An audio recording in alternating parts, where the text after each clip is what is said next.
Motivational code है जो आपको ऊर्जावान बनाएगा और आपके चेहरे पर मुस्कान लेकर आएगा।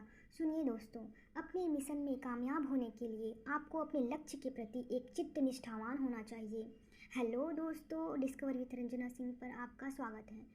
ज़्यादा समय न लेते हुए आइए शुरू करते हैं हिंदी साहित्य में भक्तिकालीन संप्रदाय, जो आगामी सभी प्रतियोगी परीक्षाओं के लिए अति महत्वपूर्ण है।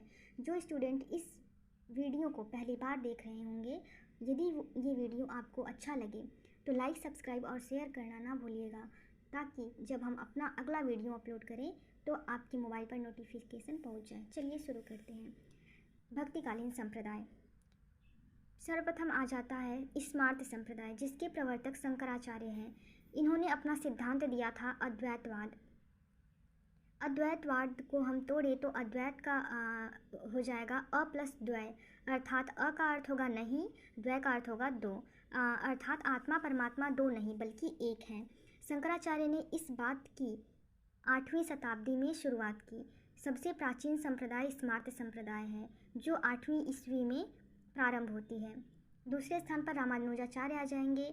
ये है, इन्होंने श्री संप्रदाय को माना है। इनका सिद्धांत है विशिष्टाद्वैतवाद। तीसरे स्थान पर माधवाचार्य आ जाते हैं। इनका संप्रदाय है रुद्र संप्रदाय और इन्होंने द्वैतवाद सिद्धांत दिया। चौथे स्थान पर निम्बार्काचार्य हैं। सबसे प्राचीन संप्रदाय निम्बार्काचार्य का निम्बार्क संप्रदाय था। इनका संप्रदाय है निम्बार्क संप्रदाय, या सनकादि संप्रदाय भी नाम दिया गया है। इनका सिद्धांत है द्वैताद्वैतवाद या भेदाभेदवाद। पांचवें स्थान पर विष्णु स्वामी आ जाते हैं। ये जो है रुद्र संप्रदाय है, इनका सिद्धांत है शुद्धाद्वैतवाद। छठे स्थान पर चैतन्य महाप्रभु आ जाते हैं। इनका संप्रदाय है गौड़ी या चैतन्य संप्रदाय। इन्होंने अचिंत्य भेदाभेद सिद्धांत दिया। देख लेते हैं शंकराचार्य को। 8वीं शताब्दी में शंकराचार्य ने स्मार्त संप्रदाय की स्थापना कर दी। ब्रह्म व जीव के संबंध में अद्वैतवाद संप्रदाय का प्रतिपादन किया। अद्वैतवाद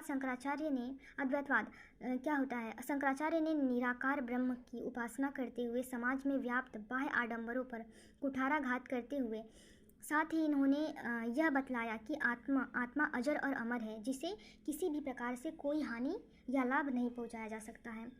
मानवतावाद को इन्होंने प्रश्रय दिया। निराकार ब्रह्म को स्वीकार करते हुए कहा कि हे बंदे का तो ढूंढे जग मेरे, जो कुछ है सो तुम मेरे। कहते हैं, हे बंदे का तो ढूंढे जग मेरे, जो कुछ है सो तुम मेरे। इसी शंकराचार्य के ज्ञान से नाथ प्रभावित थे। तभी नाथों ने कहा कि जोई जोई पिंडे सोई सोई ब्रह्मांडे। दूसरे स्थान पर श्री रामानुजाचार्य आते हैं। इनको भक्ति का आदि आचार्य कहा जाता है। रामानुजाचार्य को भक्ति का आदि आचार्य कहा जाता है। इनका समय था 1017 से 1127 ईस्वी। ये जो है श्री संप्रदाय इनका था। रामानुजाचार्य ने अवतारी राम को अपनी विष्णु भक्ति का उपास्य देव स्वीकार करके विशिष्टाद्वैत सिद्धांत की स्थापना की। 11वीं शताब्दी में दक्षिण भारत के कांचीपुर नामक स्थान पर जन्मे भक्ति के आद्य आचार्य या प्रथम आचार्य रामानुज ने रामायण को उपास्य मानकर श्री संप्रदाय का गठन किया।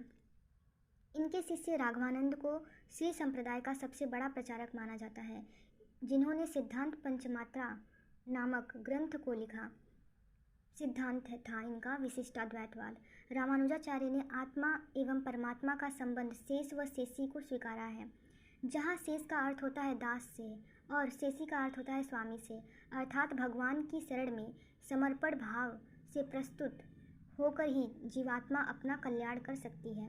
जब तक दास अपने स्वामी को न पहचान ले और स्वामी की जब तक उस पर दया न हो जाए, तब तक दास कहाँ कृतार्थ होगा। जब परमात्मा का आशीर्वाद आत्मा पर पड़ जाए, इस विशिष्ट अवस्था में ही आत्मा परमात्मा एक है, नहीं तो दोनों दो हैं।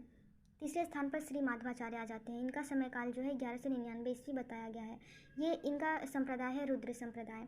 जन्म दक्षिण भारत के बेलीग्राम में हुआ था। चूँकि वेदों में पारंगत थे, इसलिए संन्यास लेने पर इनका नाम आनंद तीर्थ पड़ा। इन्होंने ही अद्वैतवाद का घोर विरोध करते हुए द्वैतवाद सिद्धांत दिया। द्वैतवाद, इसमें जगत को सत्य माना है। इसमें जो है जगत को सत्य माना गया है तथा ईश्वर व जीव का भेद, जीव का जीव से भेद, जड़ का जीव से भेद वास्तविक माना गया है। ईश्वर सनातन शाश्वत है, वह जीव अल्पज्ञ है। अतः आत्मा व परमात्मा एक हो नहीं सकते, क्योंकि सर्वज्ञ व अल्पज्ञ दोनों दो होता है, एक नहीं। जब सर्वज्ञ के अधीन अल्पज्ञ कार्य करता है और अवस्था में दोनों दो होते हैं, अतः आत्मा और परमात्मा का भी यही संबंध है। इसलिए आत्मा और परमात्मा सदैव अलग अलग होते हैं। चौथे स्थान पर श्री विष्णु स्वामी आ जाते हैं। इनका संप्रदाय है ब्रह्म संप्रदाय और समय है 13वीं शताब्दी। इनका एक ग्रंथ है सर्वज्ञ सूत्र।